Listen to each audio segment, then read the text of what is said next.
What's going on, YouTube? Welcome back to the channel, and thank you all for tuning in. As always, really appreciate each and every one of you. It means a lot to me. Today, dinner's being served. We're having crow with a side of foot in my mouth because for today's video, I'm going to run through some of the biggest things and riders that I've been wrong about so far in Supercross 2026, like Eli Tomac, Sexton, Jorge Prado, Hayden Deegan, Cooper Webb, Hunter Lawrence, and more. Most of these guys that I've been wrong about, they've been better than I anticipated, and I love when that happens. I'm not out here rooting for people to fail, but there were also some guys that haven't been quite as good as I expected. We're at the midway point of the season, so I felt like it was a good time to assess how bad of fake news I was in my Supercross preview videos. But before we get to all those things that I apparently had no clue about, got to give a huge thank you and a shout out to my channel sponsors. They're the whole reason that I'm able to get to all the races and all the places that I go to bring you guys all the content that I do. So please, guys, go do me a favor and go check them out. Huge thank you to ASV Inventions, home of the Unbreakable Lever, Serious Studio, who can take care of all your merch needs, and the DesignLabCo.com. They got some great designs in their lab at their co, and if you need graphics, look no further than there. I have links and discount codes in my video description, and if you guys buy from them, a small portion of the sale goes to me to help keep us going. So if you're supporting them, you are literally supporting me. And also, I'm doing the TV announcing for the GT Arena Cross series on Fox Sports 1 and Fox Sports 2 with Daniel Blair. Here's the airing schedule. Would really appreciate it if you guys would tune in. Not only will entertainment be guaranteed in your contract, but it'll also help me keep my job. But thank you guys again for watching. Hope you enjoyed today's video. Alright, first rider we're going to start off with today is Hunter Lawrence. This might be the rider that I was most wrong about so far in 2026 Supercross, right along with the next rider in line, but wow, Hunter has been beyond badass this year. Coming into the season, he was way off my radar in terms of being a title contender. I thought it would be a pretty good season for him if he just consistently got top fives and nailed down a win. He didn't even have one coming into the season and didn't get one until round 7 this year in Supercross, but I predicted him all the way back down in like 7th place, like a total buffoon, and the way he's been riding, I think he gets struck by lightning out there and probably still come back for his 7th. To go from never even getting a win to becoming a title contender and looking to go down the stretch for this thing with Eli Tomac is some insane trajectory. Usually riders have to take steps like getting that first win and then hopefully becoming a title contender is the next step, but Hunta has combined the two all in one season. He's been amazing in every category, great starts, great qualifying times, unreal consistency with a worse finish of 4th place, and he's even shown more outright speed than the rest of the field twice now with his wins in Arlington and Indy. He's been so good that I actually can't believe how hard I slept on him. I'm not sure what I was thinking, but he's obviously already been proven in outdoors and SMX, but now Hunta has officially become one of the elite 450SX riders, and he's doing everything right to become champion in 2026. I thought Honda and the Lawrences would be shut out of a lot of wins this year without Jet, but man was I wrong, and I mean really wrong.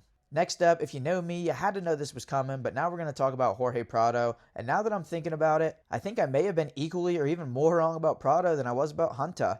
Different expectations and different results are in the contract, so it's kind of hard to say for sure, but I could not have been much more wrong about Jorge Prado in Supercross 2026 so far. When I did my points predictions for the season, I had him just inside the top 15. Last year on Kawasaki was beyond disastrous. I didn't know if there'd be any lingering hangover or anything like that, and the guy's hardly raced any Supercross in his entire life, going against all the top dogs of the 450 class that have been seasoned for years. I was just hoping he would make it through the season healthy. I had extremely modest expectations, but one thing I've never doubted is Jorge's skill. That's why I was so damn pissed about his stint at Kawasaki last year, but I did doubt how quickly he'd be able to translate that skill to Supercross, and he's making me look like a massive asshat on that one. Right from the first laps of Press Day A1, Jorge has looked unbelievable on the KTM, doing crazy bike skill things that I knew only somebody as badass of a rider as Jorge Prado could do, and he just finally looks like Jorge, and he left George at home. The main event results haven't quite been as good as you would think with how much I'm talking him up, but the qualifying speed has been insane. He's won several heat races, he's been nasty in the whoops, and he's just had himself up front and in the fight way more often than not. Even after coming back from injury, he showed up right to the Triple Crown and went 6.66 for a satanic ride. Super solid. The jury is still kind of out on Kawasaki, and we'll get a little bit more into that on the next guy, but clearly the Kawasaki really was that bad for Jorge, and I'm just stoked the dude got back onto what he's comfy on. Honestly, he's already showed me enough in Supercross to where I don't really care what he does the rest of the season. I just want to see him show up to the start of Pro Motocross healthy because he is mind-boggling outdoors, and I think we could see him challenge Jet Lawrence for a title fight. Call me crazy, but that's how good this guy is. And before I inevitably get called out for changing my tune on Prado, I think it's pretty obvious. I changed my tune when he changed his. No choice. Next up, the first two were positive. They've done better than I thought, and I love that, but that's not the case for Sexton and his new Monster Energy Kawasaki squad. It has not been the ideal national, not even close to it. In my predictions, I had Chase in second place in points behind somebody else that hasn't quite been what I expected. I thought the team switch wouldn't be too big of a deal, and I thought we'd see about the same Chase Sexton that we've come to know, just maybe a little bit happier, and that could be huge because, as we know, a happy rider is a fast rider. And even though Chase looked fantastic on a KTM, it was very apparent that he was unhappy there, which is pretty crazy in itself, but I just thought for him, the grass would be a little bit greener on green, and it just hasn't quite materialized yet besides Anaheim 2. He did get a win there, so it's not like the bike and Chase can't do it, but everything besides that race has been very puzzling. He's been oddly off in qualifying times. He and the bike do not look dialed in at all in the whoop sections. He's had random crashes, hit the gate, he's had main events where he's just been invisible, and now he's out with injury before the halfway point of the series. Injuries are never ideal, and hopefully we get Chase back soon, but the train was off the tracks well before this injury ever crept into the contract, and this has made me wonder about whether this is a Chase problem or a Cowie problem. Chase always seems to be searching on whatever brand he's been on, and Cowie just had the whole Jorge Prado disaster last year, so having this negative momentum continue has got to be killing him. But so far, year one of a 3-year deal has not been good for Chase Sexton. They found the magic once, but then they lost it, and here's to hoping they get it back, because I know the Cowie squad is working their balls off, and the racing is always best when the top guys are firing. This is an interesting one. Even though I predicted him to win, I was still wrong about Hayden Deegan in the 250 West Series. I had him getting the title with some serious fights from Levi Kitchen and Max Anstey, and yeah, safe to say that has not exactly happened. One blunder with a bad start and a 4th place at Anaheim 1 was the only real mistake that Hayden Deegan's given the 250 West field all season. He now has 5 wins in a row, and I believe that's a tie for the most 250 Supercross wins in a row ever. Historically, Hayden has always been a bit better outdoors than indoors. Last year he got the Supercross title, but it wasn't easy. He had to deal with a rookie, Cole Davies, and he didn't really get super dialed in until the end of the season. But this year, he's a totally different guy. He's gotten much better at his weakest areas like the whoops. For the most part, the starts have been great, and even if they're not, the dude just marches to the front of the field at will. And it's not like he's doing this against a bunch of slouches either. Kitchen was almost a Supercross champ 2 years ago. Anstey is the World Supercross champ right now, and if you name it, he's been there and done it. These guys are badasses, and Deegan's just been handling them. I guess morons like me doubting this kid are probably part of what's fueled Hayden to work so hard on the weaknesses and become an absolute weapon in Supercross. He feeds off the haters and the doubters, and while I'm far from a hater, I did have just a little bit of doubt about his ability to dominate Supercross like he has outdoors,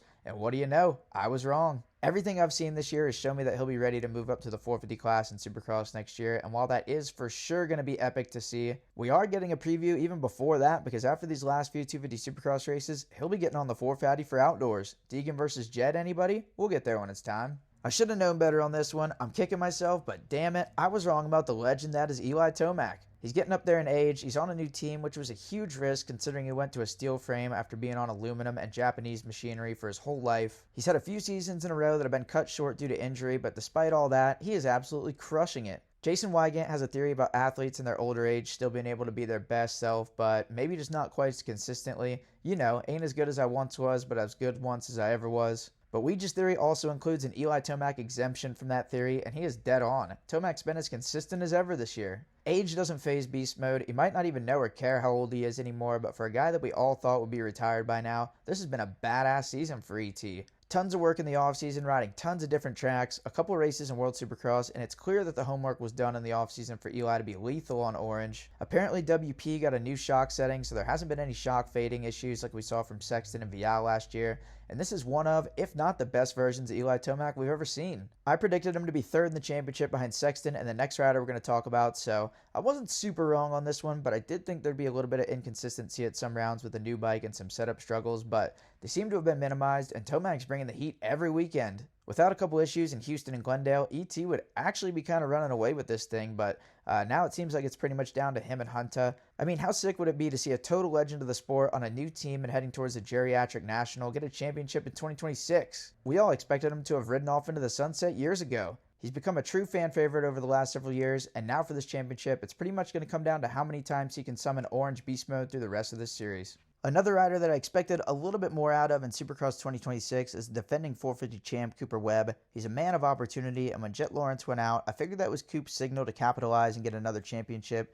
He even went back to the tried and true championship-proven 2025 YZ450F when he heard the Jet injury news. With Tomac and Chase on new teams, I thought that was going to open the door for Coop to use some familiarity to kind of run away with this thing, but just hasn't quite come together. bad couple of first rounds, got taken out by Sexton, took himself out in a couple of uncharacteristic moves, and then by round 3, he had started to turn it around. He got a win at round 4, but ever since then, he's just been a tick off of Hunter Lawrence and Eli Tomac, and that's why they've inched away from him in the points. He's had a couple of opportunities where the win had presented himself, and he just wasn't able to get it done, and that's usually his specialty. I think that's a testament to how good Hunter Lawrence, Eli Tomac, and even Ken Roczen are riding, because Coop has been very vocal about how he feels like he's riding great and he's the best version of himself he's ever been. The way these guys advance from season to season is truly insane, but now Coop's a race down, he doesn't really have any momentum, and he would really have to pull a couple of rabbits out of the hat to get this thing done down the stretch. I predicted him to get the championship again this year, and it doesn't quite look like it's going to happen, but there's injuries right around every turn and every jump, so it's never over till it's over. You really never know what could happen. That's why we race. And then last but not least, a couple more riders that I was wrong about, one good and one bad in the 250 class. The first being Levi Kitchen, who unfortunately